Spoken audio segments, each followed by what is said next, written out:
What happened this past Saturday has not only taken America by storm, but it's taken the world by storm. I'm not sure where you were at Saturday evening, but I was right here in my home. I was watching the rally as it was happening and taking place. And then this individual, and Reed, there are so many questions that I have about this shooting that took place, this assassination attempt. And that's exactly what it was. It was an assassination attempt. It was an attempt from this guy to take out President Donald Trump. I mean, the left has been after Donald Trump. They have done everything that they possibly could to destroy this man, his character, his family, everything. They have done everything they can to destroy his business, his political career. They have come after him like I've never seen anyone go after anyone before ever in my lifetime. And now you have this guy crawling up on a roof, I've read 132 yards, I've read 150 yards, but right there, 150 yards on top of a roof with a straight shot to President Donald Trump. I don't know how that happens here in America. I don't know how a guy can crawl up on a roof with an AR-15, 150 yards or less away from President Donald Trump. For any president, for that matters. For any president, Donald Trump, Joe Biden, Bush, Clinton, Obama, any of them. I don't see how that happens here in America. Like, somebody dropped the ball. Somebody either dropped the ball, made a serious mistake, or they did it on purpose. They allowed this guy, to get within 150 yards with an AR-15 because this doesn't happen. This is unbelievable that this even took place. And so, Reed, I want to spend, and we could take this whole entire 1 hour of God and Country today and just focus on and talk about what took place this past Saturday and what we think is going to be happening and taking place over the next 4 months. And I just want to say that I'm so thankful, Reed, that Donald Trump is okay.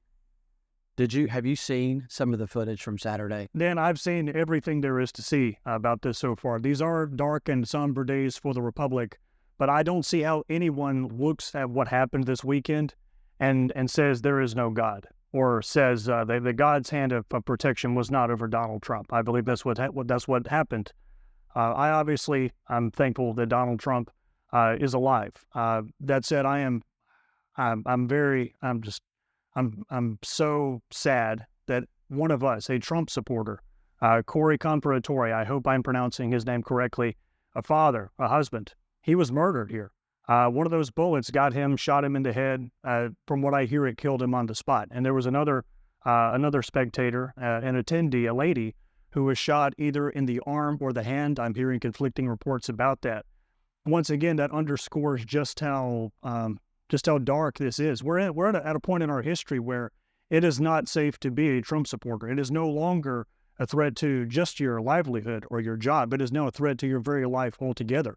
We have Black Lives Matter activists and Antifa thugs sacking our nation's capital, burning churches, shattering store windows. But if you're a Trump supporter wanting to exercise your God-given First Amendment right to attend a rally for your candidate of choice, you might just pay for it with your life.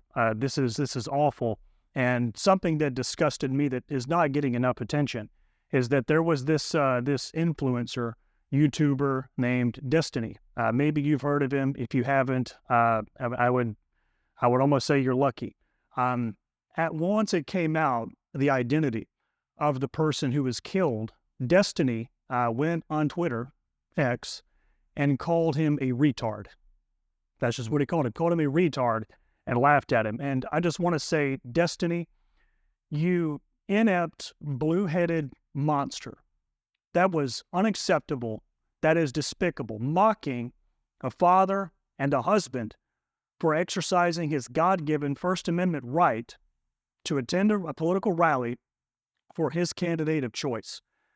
I don't know how or why you have stumbled into the moral and ideological hell that you're in, but I pray not only for your mind, I pray for your soul. And I pray that one day you will be able to use the audience that you have gotten over the last several years to do some degree of good in this world. You know, Reed, and I'm so glad that you mentioned Corey. You know, Corey is a former fire chief, you know, for Buffalo Township. And he was there with his wife and daughter. And, you know, the stories that I've read about him, he was a good man. And he's a hero. I mean, this guy, the bullets start flying. He doesn't run. He jumps on his family to protect them. That is a man's man. I mean, in the face of, you have bullets flying. You don't know what's happening. You don't know what's going on. But he jumps on his family to protect them. Against an enemy that mocks the father's role in the household, that mocks toxic masculinity. Why should we be surprised that they're mocking this man after he's been killed for doing what a father and a husband ought to be doing? For doing what a man should do. That's what a man's supposed to do. You know, protect his family. And that's what Corey did. And he gave his life for his family. I mean, there is no greater way than for a man to lay down his life for his friends. There's no greater way for a man to go out. And you have Corey lay down his life, no hesitation, no second thought, just boom, instinct. That cannot be taught. That is innate. Absolutely. Bullets start, he jumps on his family. And Reed, I want to point something else out that people are talking about. Whenever Donald Trump was speaking, if you watch the video, he was speaking like this. And then Donald Trump turns and he's speaking over this way. All of a sudden, you see Donald Trump grab his ear. He looks and then he goes down. The bullets start flying. There's so many different videos. There was a sniper that was on the rooftop right close to where Trump was at, who was actually, if you watch the video, he had his gun, he had his sights on the shooter. The moment that the shooter shot, he got 2 shots off, I believe. And within 3 seconds, the sniper shot and killed, you know, the person that was there to assassinate, you know, President Trump. Whenever Trump went down and the Secret Service, I mean, from that, whenever he goes down, the Secret Service gets there quick. I mean, they did get there very fast, and they jump on top of Trump. And they're about to leave. They're trying to get Trump out. Donald Trump, this picture will be, it will be hanging on my wall before too long. That was an astonishing moment, not just in American history, but in all of history. Absolutely. Donald Trump stops the Secret Service as they're trying to get him off the stage. He pumps his fist. Fight. Fight. Fight. The crowd starts chanting USA. USA. USA. The crowd did not flee. The crowd, I mean, there was some people hollering and screaming. I mean, you could hear them. But the majority of the crowd, there was no stampede. There was no stampede. If that would have been anywhere else, there would have been a massive stampede and a lot of people would have gotten killed. But there was none of that. People started chanting USA as Donald Trump is escorted off the stage. Reed, let me ask you a question. How many cities were burned Saturday night? 0. Then that's something very interesting to point out, is that there was every Trump supporter and conservatives of all stripes were infuriated. Oh, we're pissed. This had happened, but absolutely right. But how many cities were burned? How many? Certainly no churches were burned. How many police cars were destroyed? 0. How many other people? How many Trump supporters went out Saturday night and was trying to take the life of other people? None of us, because that's not how we are. That's not how we're going to operate. Yet the narrative is that Trump-supporting white men are the most dangerous demographic in America. That's what CNN has been saying for all of these years, but the history doesn't show that. I mean, when we look at some of the other attempts on Republican statesmen's lives, so it wasn't that long ago that someone tried to kill Brett Kavanaugh, right? This was 2 years ago. Some lunatic tried to kill, who was Supreme Court Justice Brett Kavanaugh. A couple of years before that, someone shot Rand Paul.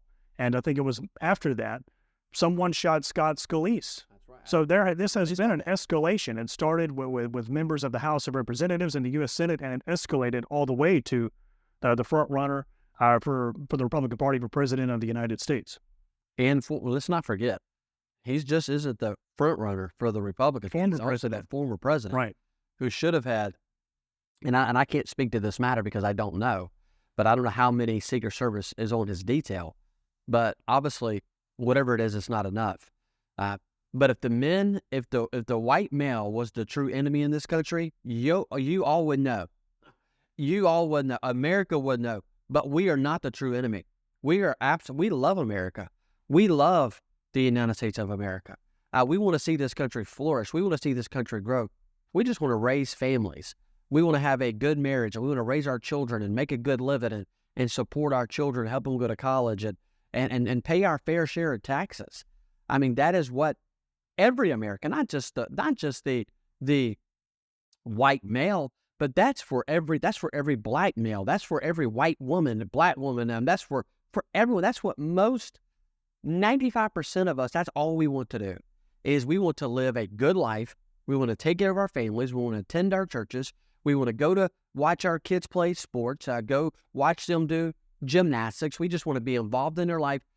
But if you look at some of this left-wing woke agenda, they want to destroy the very fabrics from which this nation was built. They want to destroy the very foundation. They want to destroy that family unit.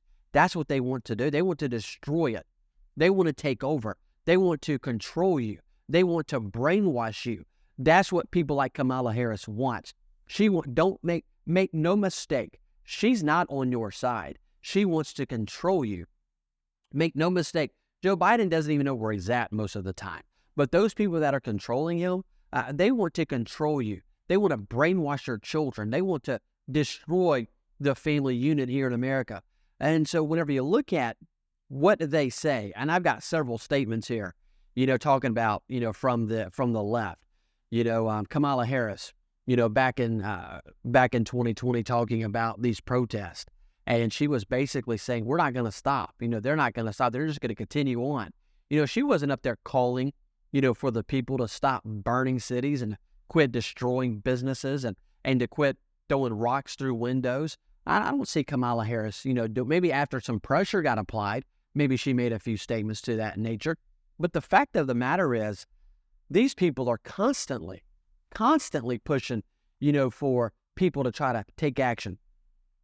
The most disgusting that I saw, as far as this, was Maxine Waters. Maxine Waters was encouraging supporters to harass Trump officials. Go to their house. Why would anyone... Let them know they're not welcome here. And that was what she said. Yeah, why would anyone... Listen, I have disagreed with many of elected officials, but it has never one time occurred to me. Never one time to go to their house. Never. I don't even want to say the shooter's name, but the shooter is ultimately responsible for his actions. However, the entire Democratic Party and the entire mainstream media also holds some degree of responsibility. For the last 8 years, we've been told that Donald Trump is Hitler. That's what the mainstream media has said. Trump is Hitler. Trump is a dictator. If Trump gets reelected, he's going to be a threat to our democracy, freedom and democracy, whatever the left means by those terms that I think we both understand. That's what we've been told. When you say that for so many years over and over and over again, you cannot be surprised when some lunatic takes you seriously. That's right. And back to Maxine Waters, and she's like, meet him at the restaurants. It has never occurred to me one time, Reed, to go to a restaurant and to confront an elected official. Look, there are elected officials, I'll admit, there are elected officials in Mississippi that I don't get along with very well. I mean, we don't see eye to eye on too many issues at all. We don't get along very well. But if I see them in public, if I see them at a restaurant, I'm going to be cordial to them. Or leave them alone altogether. Absolutely. Well, most of the time, they will come up or I'll come up and we'll speak, but we'll be cordial. Most of the time, if I can, I'm going to buy their lunch or their meal because I understand that even though we might disagree on some issues, they are still making a major sacrifice for this state. I mean, the amount of time that they spend away from their family, up in Jackson, and the amount of time that they spend out campaigning. I mean, they are out working, and they are out doing the things that they need to do in order to get elected, and they are making a sacrifice, they're from their wife, from their children. And so I get that, and I appreciate that. I do appreciate that. But it has never occurred to me to go and stand in their face and holler and scream at them. It has never occurred to me to go to their house, and to scream and holler. It has never occurred to me to go to the Capitol and to form a riot and to scream and holler at these people. Never. But this is what Maxine Waters, one of the leaders of the Democrat Party, is encouraging people to do.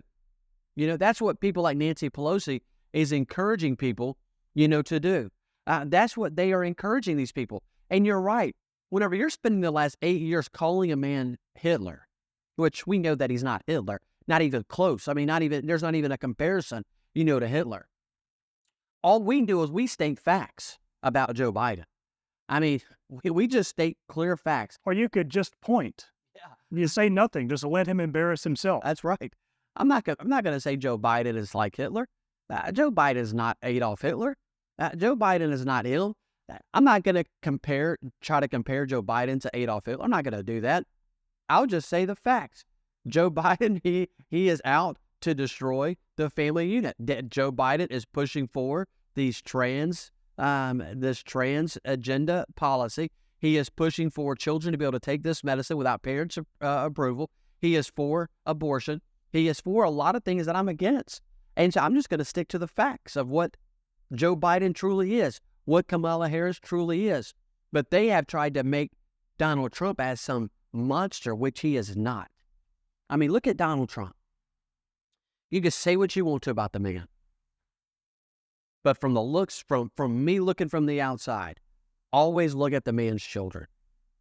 Look at his children. When Donald Trump was running for president in 2016, and I've been reading their posts over the last, since it happened, they love that man. They love their dad. And you watch 2016, I mean, Ivanka was everywhere. I mean, she loved her dad. Donald Jr., everywhere. I mean, his children were out working to get that man elected. They loved their dad. And they love their dad now. I mean, and then watching their post over the last 36 hours, they love their dad. And even Barron Trump has been pretty impressive lately. I mean, he's remaining surprisingly calm. This is I think he just graduated high school. He's about to go to college. I mean, he's undergoing so much that almost no recent high school graduate should have to expect to go through. But he's remaining remarkably cool, calm, and collected. And I love the memes about Barron Trump about how he's going to be like God Emperor of the United States one day. I find it absolutely hilarious, or that he's the next Augustus or something like that. I want to say I think it's amazing, and it demonstrates a lot about your character that you will you want to reach across and you want to be nice to our enemy.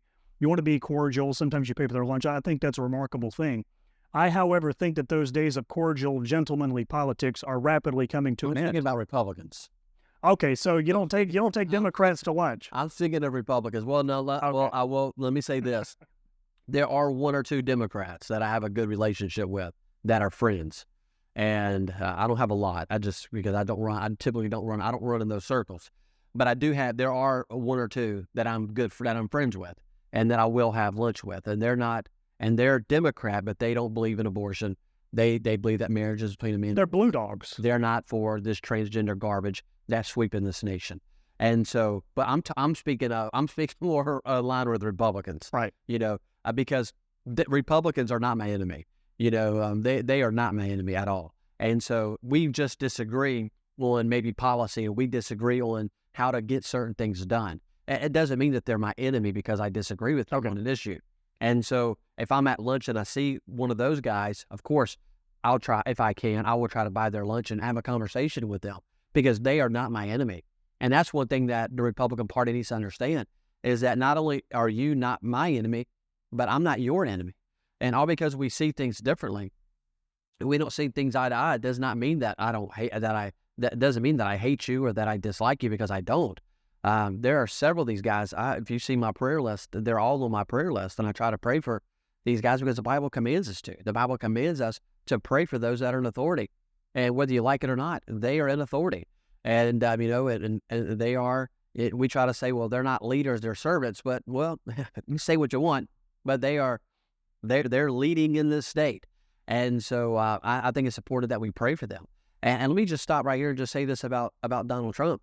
I believe that every Christian, after Saturday night, if you hadn't already been, and if you already was not awake, Saturday night should have woke you up. And Saturday night should have woke every one of us up to understand and realize that Satan is real, that his attacks are real, but God is bigger. God is much bigger than Satan. And you and I, as Christians, we are to be engaged in this arena like never before. Not just in the political arena, but also in the arena of prayer, and praying for this great nation, praying for Donald Trump, praying for that man every single day. There should not be a day that goes by that you and I as Christians are not on our knees praying for this nation and praying for Donald Trump. Whatever you think about the man is irrelevant to me. If you cannot see that the direction of this country is headed straight to hell, if you cannot see that the direction of this country is on a highway and on a fast track to hell, then you've got your head in the sand. I'm not saying, some people want to try to say that I think Donald Trump is the savior of America. I don't think Donald Trump is the savior of America. But here's what I do think. I think that Donald Trump is who God is using to save America. Now, Jesus Christ is the savior. But Donald Trump is the person that God is using and that God can use. And whenever you look at each and every one of us as Christians, we are to be involved in this political arena. And Reed, that is the reason why we have God and country. I mean, that is the reason why, you and Jill, and I, we talked, and y'all two really were the ones that were the brains behind and pushing, for God and country. But that's why we have God and country. And so that we can encourage Christians, we can encourage elected officials, one, to remain vigilant in our stand of our Christian values. And not only that, but to get Christians engaged in the political arena. There are so many Christians that are not engaged. This past Sunday morning at church, and man, we were packed at church Sunday. And matter of fact, I had to have several people standing, just until we had the children leave out. And even then, once the children left out, church was packed. It was great, really good day yesterday at church. And family joined, and it's just everything that you would want in a day happened yesterday at Community Baptist Church. We had 2 special times of prayer yesterday at our church. We had Brother Duffy came up and he prayed for Donald Trump. He prayed for fast healing, and he prayed for our country. Then we had another moment of prayer. Mike Bollinger come up, our 2 deacons, and he came up and prayed. We didn't just pray for Donald Trump, but we prayed for America. This morning, Reed, I didn't just pray for Donald Trump. I prayed for Joe Biden. I prayed for him. I prayed that Joe Biden, if he isn't saved, I prayed that he would accept Christ as his personal savior. That's what we're supposed to do. Absolutely. I prayed for his safety. I prayed for Jill, his wife. I prayed for her safety. I believe we as Christians, I believe that's what we should do. We should be praying for their safety. Listen, I am not a Maxine Waters fan at all. I am not. But I wish her no harm. I pray that she would change and turn from her wicked ways, but I don't wish her any harm. I don't want anybody to be in her face hollering and screaming. Listen, I don't have anything for Nancy Pelosi, being honest with you, but I pray for her. I pray that she will turn from her wicked ways. I wish her no harm. I wish her good all the days of her life. Now, do I think that she's trying to absolutely undermine and destroy this country? Yes, she is. That seems pretty obvious. Yeah, absolutely. But I'm praying that she would change from her wicked ways. I'm praying that she would turn, But it goes the same with some Republicans, too. It goes with the likes of several that I'm not going to begin to name, but several, that I think they're heading in a direction that we don't need to head. And I'm praying that they will change and come back to what the platform says as far as Republicans. But Christians, after what we saw Saturday night, if you're not awake, you better wake up. You better get awoke quick. And I'm not sure if that's very good English, but you better get awakened quick. And you better get on your knees and you better start praying, and you better ask God to bless America and pray for the safety and the protection of those like Donald Trump. Well, all of that was remarkably said, Dan. Thank you for all that. You're right. The conflict that we're in It's at least as spiritual as it is political. But because we were talking about some of our elected representatives here in our own state, Mississippi, there is one that I wanted to bring up, and it pertains to another unsaid story about this whole assassination attempt on Trump. I'm not sure if you know this, maybe you read this. On April 20th of this year, a member of the House of Representatives from our own state, a Democrat, Benny Thompson, who was on the so-called January 6th committee, he actually introduced a piece of legislation that would strip convicted felons of their Secret Service protection. And this was a bill that did get some degree of traction among other Democrats. That's why I say that it's not just the lone assassin who is responsible for his actions, or the would-be assassin. It is the entire mainstream media and the entire Democratic Party all in league together. So it seems utterly unthinkable to me that Benny Thompson and however many other Democrats were around him just up and decided for no reason unrelated to Trump that it's just unthinkable that we could have convicted felons with Secret Service protection. That's not what it was. This effort back in April, just a few months ago, was 100% about, at the very least, weakening Donald Trump's Secret Service protection to make him more vulnerable to the possibility of assassination. And that came from one of our elected representatives here in the state of Mississippi. I want to let everybody know that Benny Thompson is by no means reflective of the people of the great state of Mississippi. He's very much an outlier, and I'm thankful for that. Reed, did you see what his staffer said? No, I didn't. So one of his staffers, Miss Marshall, she put out a social media post, and she basically said, next time, don't miss. Really? Now, Benny Thompson has fired her. He has fired her. But here's another question about all this. You bring up about Benny Thompson. So Benny Thompson is trying to get rid of Donald Trump's Secret Service detail. Donald Trump has an attempted assassination where the guy just doesn't shoot at Trump, but he actually hits Trump. Gets him in his ear. Within hours of that, Miss Marshall was posted, next time, don't miss. The apple doesn't fall far from the tree, is what I'm getting at. Judge them by their fruits. Look at the conversation that she's put on social media. If that is the conversation that she's willing to put on social media, number one, why would she think that's even good to put on social media? Number two, why does she think that that would be okay with Benny Thompson to put on social media? Like, why is his staffer putting that? Not only does she need to be fired, but Benny Thompson needs to be replaced. Benny Thompson needs to resign. That is your staffer. Now, listen, I get it that sometimes staffers, they act and they say things that have nothing to do with the person that they work for, and I get it. I get that 100%. It happens. We have people sometimes in church do things that is not reflective of the church. I get it, 100%. But Benny Thompson, you're trying to take security service detail away from Trump. That's what your bill was designed to do. You were the leader on the January 6th committee. You were. I mean, what conversations or what are y'all talking about in your office? What is happening? That you have a staffer in Marshall comes out and puts out a social media post. Why does she feel so comfortable to do that? There's a gentleman, Ron Eller, running for Congress against Benny Thompson right now in that district. I would love to see Ron Eller win in that district. Ron Eller's a good man, and I think that he potentially, possibly can beat Benny Thompson. And so we as Republicans need to be supporting Ron Eller. We need to be doing all that we can to help him defeat this man in Benny Thompson. If we as Republicans and if we as Christians will get out, especially in November, if we'll drive people to the polls come November, the Democrat Party is not going to be nearly as motivated as Republicans. They're just not. I mean, I don't know any Democrat except those left-wing crazy people on TikTok that are even talking about how, it could have been a little more to the right. We'd have ended this talking about the assassination attempt of Trump. I mean, these people are crazy, Reed. They're straight up lunatics. I don't want to say that. I'm starting to get aggravated, mad. But my point is, you've got Benny Thompson that is leading some of that, with his trying to take away Secret Service detail.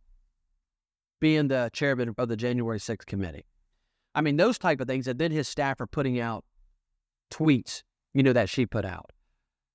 We need to get rid of Benny Thompson. Well, how long has the left been making jokes and all sorts of other things about, the idea of assassinating Donald Trump? Remember years ago, there was Kathy Griffin. She had this fake severed head, bloody severed head of Trump. And around that same time, there was a performance of Shakespeare's Julius Caesar in Washington, D.C., where Julius Caesar was made to look like Donald Trump, of course, as he was being killed on stage. Johnny Depp made that off-color remark years ago about when was the last time an actor assassinated a president. Madonna made a joke about how she had thought an awful lot about blowing up the White House. Maybe it wasn't a joke, but this is something that has been inside the Overton window on the left for some time. It was a powder keg that was eventually going to go off, but I don't think that it's over yet. You and I have said several episodes of God and Country that they will try to kill Donald Trump. This isn't the end. Donald Trump has crosshairs on his head, I'm afraid, every day, not just for the rest of this campaign, but through inauguration, and if he does get reelected again, every day of his second term. I think that he needs to invest, Donald Trump needs to invest in a private military contractor. He shouldn't have to do that, but he needs to, because gaps in the Secret Service, they cannot be allowed to happen. And I don't want to impute or speculate too much on the reason this happened, but Franklin Delano Roosevelt, the great-grandfather of modern American liberalism, he had a quote, and I'm going to paraphrase it. He said that in politics, if something dramatic happens, it was not by accident. It happened exactly the way that it was intended to. It wouldn't surprise me one bit to learn in a matter of months or in 5 years or in 10 years or in 50 years or longer that the CIA was behind this.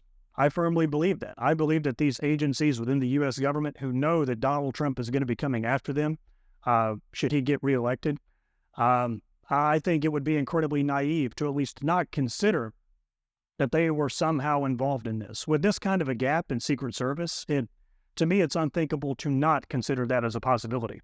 Well, Reed, when you look at it, we mentioned it earlier in the show. First off, making a 150-yard shot with an AR-15, that's a tough shot to make for anybody. Looks like you've been sleeping well. Megan, he's back. The My Pillow guy. And you're looking good. Still feeling good. Well, just when you thought it couldn't get any better, we've got the best pillow ever, My Pillow 2.0. Wow, it's so soft and smooth. It's cool to the touch. How did you do that? Well, we took My Pillow's patented fill and combined it with this new technology that we didn't have back then when I invented My Pillow to bring you the best pillow in history, My Pillow 2.0. Just like all of you, I never imagined that My Pillow could get any better. That's why I haven't changed it in nearly 20 years. Then I heard about a revolutionary new technology, and I knew I had to bring it to you all. My Pillow 2.0 is truly the next generation of My Pillow. The My Pillow 2.0 is cooler and softer than the last My Pillow. It is so comfortable to sleep on at night. I look forward to going to bed, and I wake up well rested in the morning. Sleep is all about temperature and height. My Pillow 2.0's patented adjustable fill is going to give you the exact individual support you need from your head to your bed. And now here's where it gets even better. We've all experienced those temperature-related sleep interruptions where you get too hot, you toss and turn, you flip your pillow over to the cool side. Well, all that's gone with my brand new My Pillow 2.0 cooling fabric that's made with temperature-regulating thread. The best sleep just got even better. Whether you have a MyPillow or not, you need to get the brand new MyPillow 2.0. Call or go to MyPillow.com now. Use your promo code, and for a limited time when you buy one, you'll get a second one absolutely free. You're sleeping even better. And cooler, too. And you're looking good. Feeling good. I knew you would. Visit MyPillow.com. I mean, I shoot quite a bit. I enjoy hunting. And I've made shots at, I think the furthest shot I've made is right at 300 yards as far as shooting a deer. That was with my Thompson Center 308, rifle. And that's a tough shot to make. 300-yard shot that's a long shot. 150 yards is a long shot. I mean, that's a football field and a half of a football field. So, I mean, just think about a football field, 100 yards, and then add another 50 to that. The question is, how does a man get that close to the president with an AR-15 on top of a roof? A white roof in broad daylight. With a clear shot at the president. And several people in the audience warning Secret Service several seconds in advance. Or one guy saying that he was warning the police and Secret Service several minutes before it happened. Where were the drones at? Why wasn't there drones in the air, watching this scene? Where were the people at? Listen, I think the Secret Service director needs to resign. I think she needs to be fired. I mean, I'm just going to just put it out there. I mean, she needs to be fired. And if she has no business overseeing the Secret Service, if it's incompetence, she needs to be fired. If it was a lack of organization, she needs to be fired. And whoever was over the detail, at that time, and I'm not sure how that operates there, but whoever was in charge of his security needs to be fired. And so you do not let anyone get that close to the president, the former president, the Republican nominee of the greatest nation in the world. It doesn't happen. It does not happen. And so I don't care who they are. That's for Donald Trump. That's Joe Biden. That's Obama. That's Bush. That's Clinton, Carter, any of them. You don't let somebody get that close. Only a matter of months ago, there was a Secret Service agent who did an interview, and they explained in this interview that Secret Service protocol is not to fire upon someone in the audience until the president or whoever they're protecting is fired upon. That rule needs to be changed. You shouldn't wait until someone shoots at or shoots the person being protected before Secret Service retaliates. That's utterly ridiculous. Reed, what's ridiculous is that you got a guy on top of a roof with an AR-15, and we're going to wait for him to pull the trigger? What in the name of heaven do you think he's there for? What do you think he's doing with an AR-15? Somebody said, well, it could have been a telescope, a camera. Listen to me. If you're foolish enough to climb onto a rooftop at a presidential event and extend a long telescope at the person on stage, Secret Service is going to have to do its job. First off, I don't buy that. First off, I'm not buying that one. Right. Because, look, my scope, read at 300 yards, I can read a book, at 300 yards with my scope on my gun. I mean, I got a good scope, right? And we're talking about the Secret Service of the United States of America, and you're going to tell me that I have a better scope than them, and that they should better read. They should have been able to read the numbers on that gun. That's how good their scopes are to be.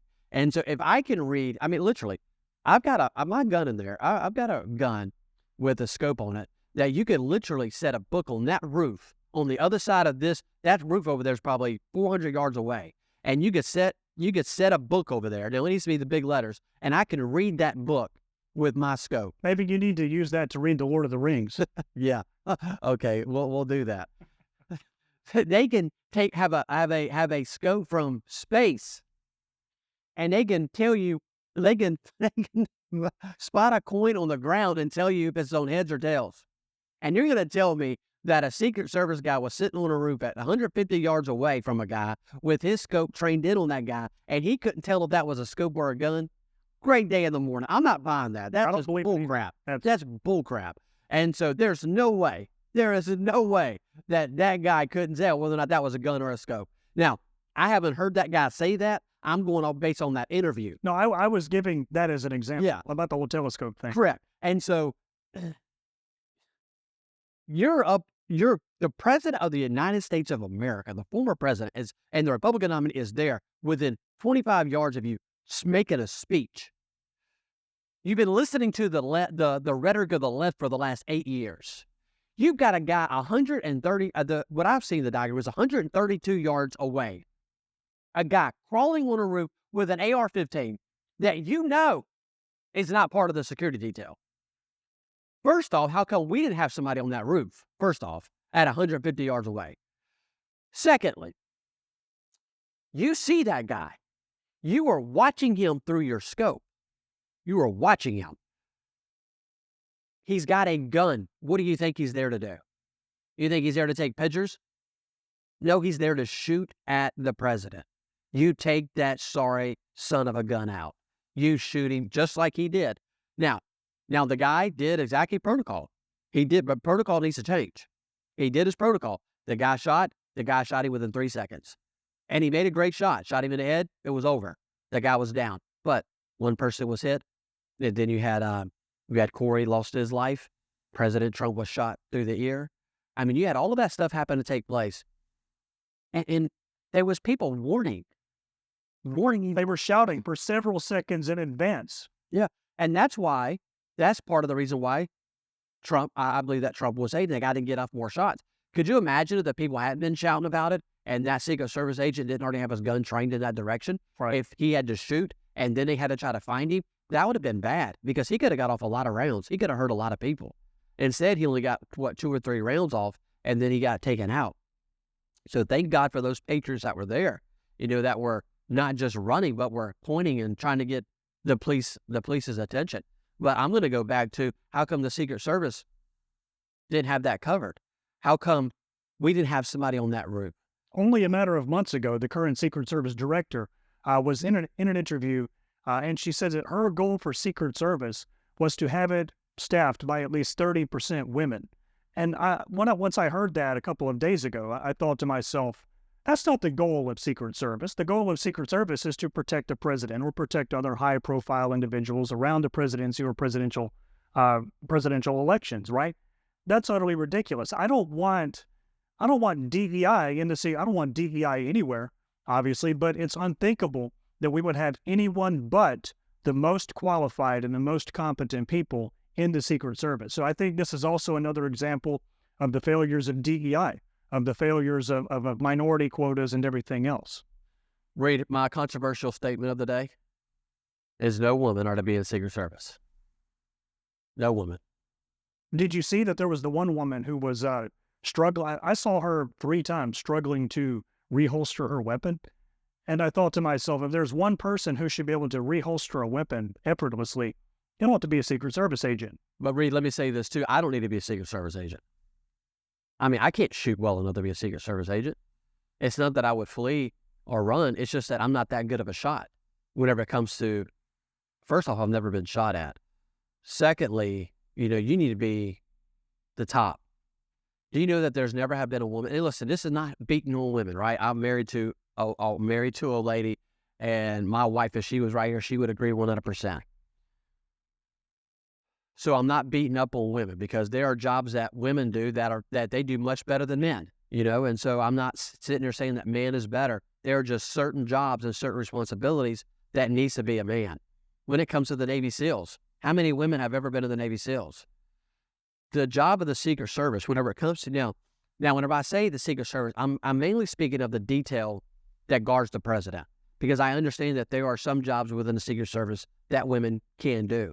I'm talking about the detail of the president. It needs to be the best of the best. It needs to be the Navy SEALs. It needs to be the best of the Navy SEALs. You are guarding the President of the United States of America. It needs to be the best of the best shooters, the best snipers. It needs to be the top. And I was watching President when he got carried off or he got walked off. You had no offense to anybody that's on that Secret Service detail, but there was a woman that was in front of the president. And from his chest up, he was exposed. He was exposed. I understand Trump is a tall guy. He's 6'2", but he should be surrounded by people who are taller than him, who can actually shield him from that kind of fire. And that woman she's probably a great shot. She's probably she probably can do a lot of things very good, but she couldn't cover the president. I mean, he was exposed. What if there had been 2 or 3 more shooters? The job of the Secret Service, and they have a very, very important job. Probably when it comes to government in D.C., probably the most important job in the nation. That's protecting the president. I mean, that's why. And let me give it to her. She didn't hesitate. That lady, she did not hesitate. I mean, if you watch those videos, when those shots fired, those Secret Service guys, and she did not hesitate. She was there. I mean, immediately was there and wasn't blink. And she was doing all she could to guard the president. I mean, she was. She just wasn't big enough. She just wasn't tall enough. She just wasn't big enough. And so no defense to her. I mean, because she did do what I believe she was supposed to do. Because we've all watched the videos and the footage when it started happening. Those men and she took off to the president. I mean, and was on top of the president. one of my favorite pictures, the saddest picture, was when the president was down and he had the blood running down his face. And I saw that picture, Reed. I wept.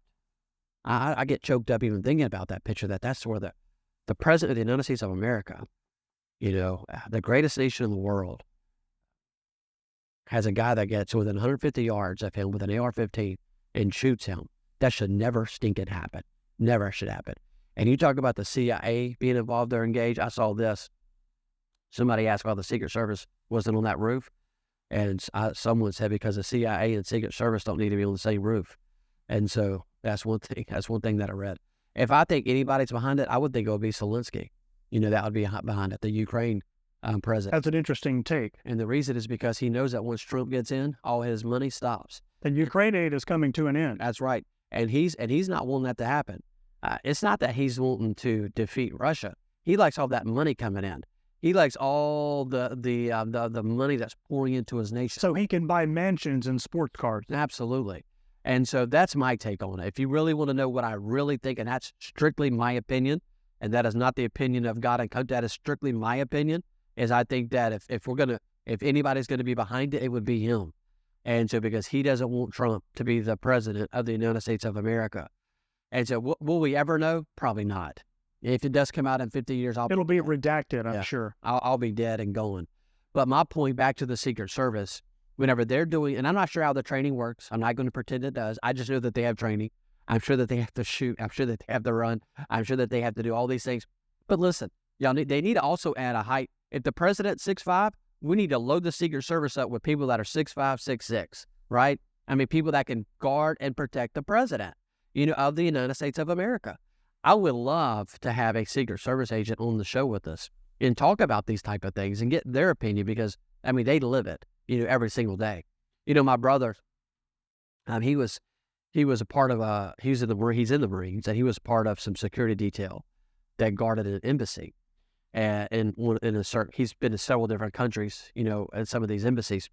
But they had a very well-known individual from the Trump cabinet coming to where they was at.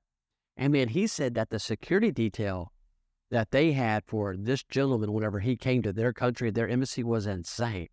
They had, everything was covered. Even the rooftops around were covered, to make sure that he was protected.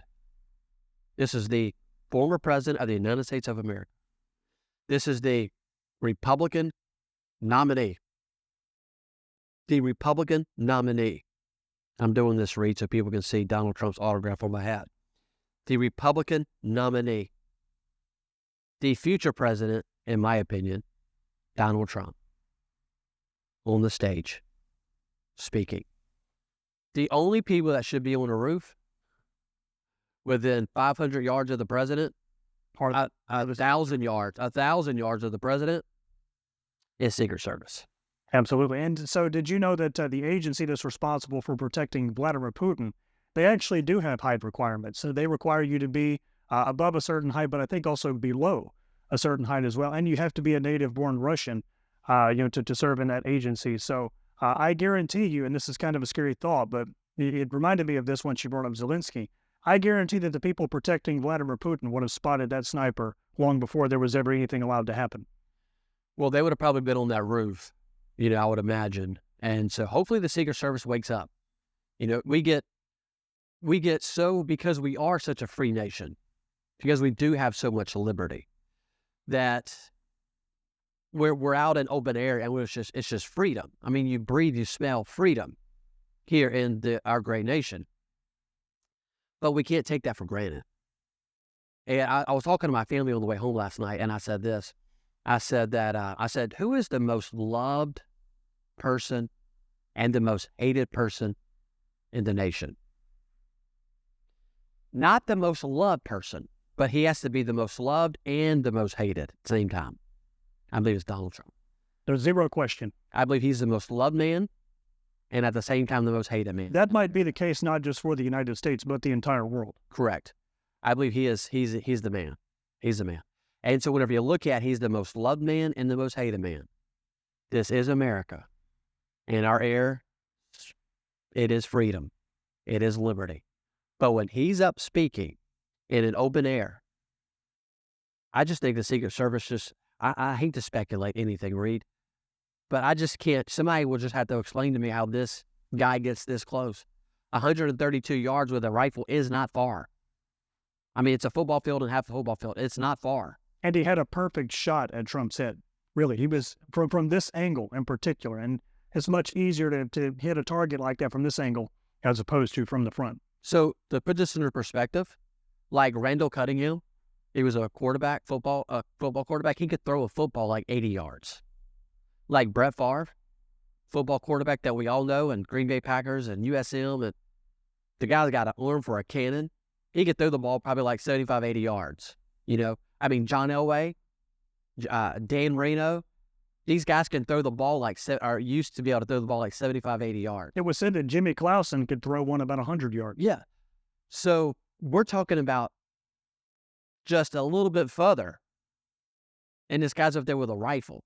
So like Brett Favre or Jimmy Klaus, if you put them on that roof, they could almost hit the president with a football.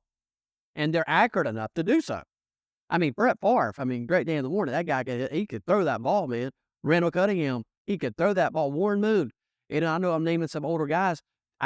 Those guys just had a cannon for an arm. They could throw that ball. You know, Dan Marino, he could hit you full speed 70 yards away. You got a standing still target. And you got a guy sitting at 132 yards with a AR-15. I'm sure he's got a scope on it that's really good. I don't see how that happens unless either one, they allowed it to happen, or two, just incompetent. Either case, they all need to be fired.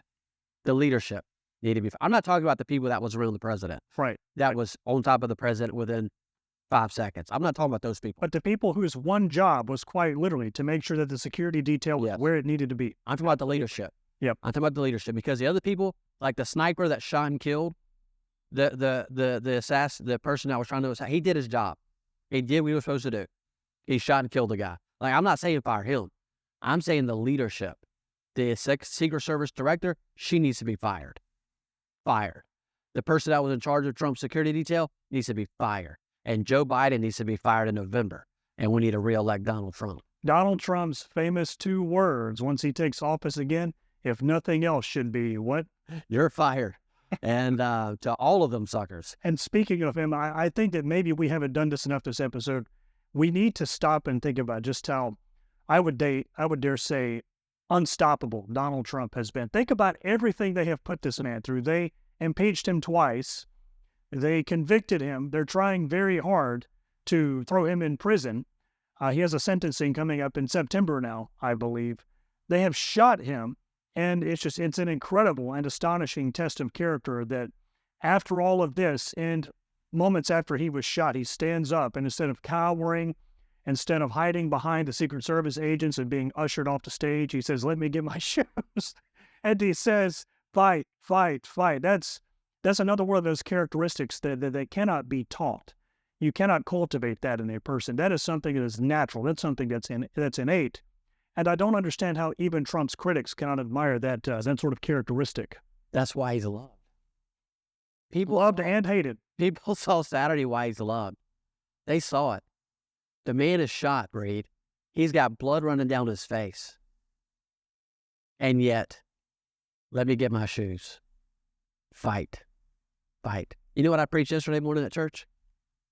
I preached we need fighters. That's what I preached yesterday morning at church. We need to fight for our church. We need to fight to reach the lost. We need to fight for our families. We need to fight for our children.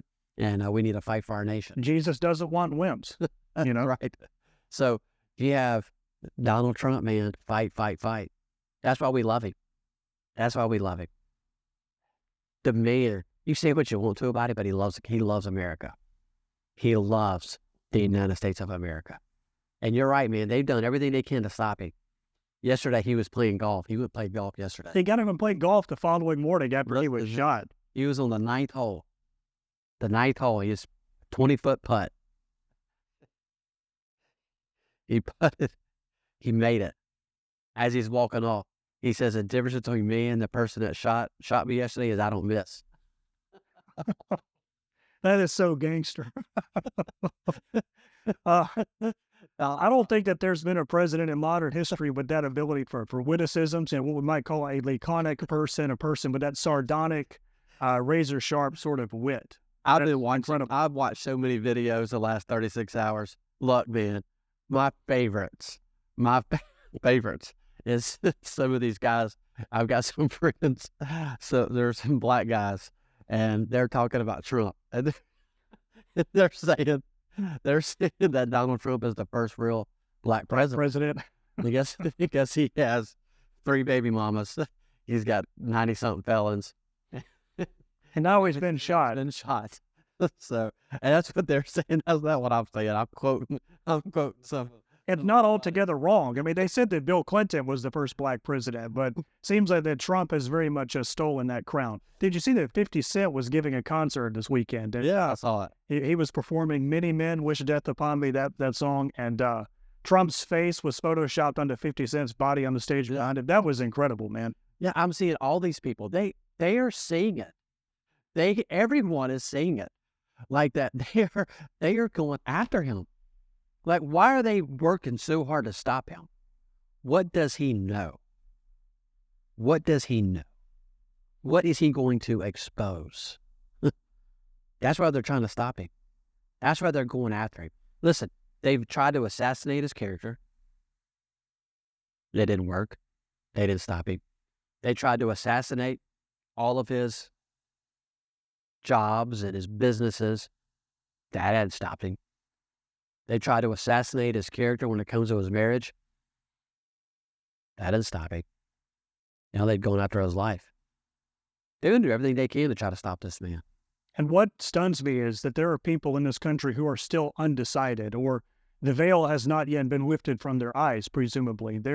They can't see who the true enemy is and who the true hero is. I think that this is one of those rare moments in history where you have a very clear-cut and obvious hero and a very clear-cut and obvious villain in this story. I will say this, I'm seeing a lot of my friends predict that this is going to hand Trump the presidency. I hope it does. I hope that is... I think we'll win every state. I hope you're right. I hope that this is an even bigger blowout than Ronald Reagan versus Mondale. I hope that you're right. I don't want to make that prediction yet, but I do want to say this. People in the middle who are still undecided, they've been told for so many years that it's Trump supporters who represent all this violence and all this unrest in the country. I think it is going to wake a lot of those people up and let them know that it's not Trump supporters who are the violent ones. It's the left. It's the left. They're the ones they are the very enemy that they claim to be fighting. You know, Reed, I agree with you. And I hope that the veil is being lifted. I hope that the scales are coming off. And I hope that the people they are beginning to see that Donald Trump is not the problem. Is Donald Trump perfect? No. But nor am I. There's only been one perfect person in the history of this earth. That's it. Jesus Christ. And I'm so thankful he came. He died on the cross and shed his blood and rose again for each and every one of us to pay for our sin. I'm thankful that he came. But I'm going to tell you what Donald Trump does have. He loves his country. He's a smart businessman. He's got a good family around town with his children and his wife, Melania. A great man. A good man. Not a perfect man, but a good man. But a man that the left wants to destroy. And whenever I see a party and I see certain individuals doing all that they can to destroy a man's character, the way that they're trying to destroy Donald Trump and then even take his life, Reed, that makes me even more. I am more Donald Trump. I am more pro-Donald Trump today than I was Friday. I am more pro-Donald Trump today than I've ever been in my life. And I'm going to tell you, I'm going to make you a promise. From now until November, this guy right here is going to do everything in his power to get as many people registered to vote that is not registered to vote as registered to vote as possible. I've already been working on it, making phone calls and telling people, listen, if you're not registered, you need to get registered to vote. And then whenever it comes to November, I'm not just going to be working in Mississippi, but I'm going to have my hands in states all over the United States of America. And we're going to be working like never before to get people to the polls. And Reed, I think that's what every single person, especially every Trump supporter, every independent, Listen, every libertarian, every Republican, every one of us are to be working and doing all that we can to defeat Joe Biden and to reelect Donald Trump come November. Absolutely. I couldn't have said it better, Dan. And Reed, I'm gonna say this. I see so many Christians, they just sit on the sideline and not do anything. Shame on you. Shame on you. If you're not praying for this country, shame on you. Don't get on social media and complain about how bad it is, whatever. You want to sit on your blessed assurance and not do anything. Don't get on social media and badmouth the country and badmouth Joe Biden and badmouth Donald Trump and badmouth any of these people if you're not willing to go to work yourself. You want to sit on your blessed assurance and just complain. You just want to be a keyboard warrior. If that's all you want to be, you need to repent and get in, man, and help try to save this country. This country needs you now more than ever. And we've got way too many people sitting on the sidelines. If Saturday didn't wake you up, I don't know what will. I don't know what will wake you up. We got war in Russia and Ukraine. You've got China doing what it's doing. You've got Hamas trying to destroy Israel. You've got these crazy nut jobs trying to assassinate President Donald Trump. You've got these drag queens marching in trying to brainwash your 5-year-old, 6-year-old little girls. You've got these transgenders trying to take over the nation. You've got Muslims trying to run for Congress and take over Congress in D.C. You've got people like Kamala Harris as the vice president. You've got people like Nancy Pelosi in Washington, D.C. You got people like Maxine Waters. You got all these other knuckleheads that are doing everything they can to destroy the very fabric that this nation was built upon. And most Christians, unfortunately, have their head in the sand, not doing anything, just praying for Jesus to come back. Well, Jesus has got, well, we don't know when he's going to come back. And so until he comes back, you and I need to be working and doing all that we can to reach people with the gospel of Jesus Christ, to build strong churches, and to get good people elected. So get off your blessed assurance and let's do something to save America. Let's get to work. We said at the beginning of this show that God had a hand in protecting Donald Trump on that day. I firmly believe that anyway. I also believe that moment was a test of Donald Trump's character. But I don't even think it was just limited to that. I think that moment was a test of America's character, of a test of how we're going to respond to all of this and how we're going to fight and how we're going to, as you put it, engage the political arena. I'm here to tell you this is one exam that I don't want to fail come November or ever again for that matter. It seems pretty obvious to me as a Christian, as a person who tries to understand the spiritual component to this earthly battle that we're in, that God has picked a side here, that there is a side that God is on, and I dare not stand against God's plan. I agree, Reed. I agree. Very well said. Ladies and gentlemen, thanks for watching God and Country. Thanks for tuning in. If you haven't already shared God and Country, I would encourage you to do so. Regardless of what platform you're watching this on, share it. It helps us. Listen, the algorithms of these platforms, they are not in favor of God and Country. God and Country is not a left show. It's a right show. God and Country is a conservative Christian show. Facebook, Instagram, X is getting better. YouTube, they're not going to be showing us a lot of favor. So we need you. We need you to retweet. We need you to share. We need you to share our links. And by you doing that, it helps get out our conservative message. Thank you for tuning in. Reed, thank you. It's been a great show. I've enjoyed it. I would encourage you today, as every day, pray for Donald Trump. God bless you, and God bless the great United States of America. Hey guys, it's Reed here. I don't say this about a lot of people, but I have to say Mike Lindell is a real patriot, and we could not be more thankful to him and MyPillow for sponsoring today's episode of God and Country. Remember, go to MyPillow.com and save huge on a great night of sleep by entering the promo code Midnight Ride. Thanks.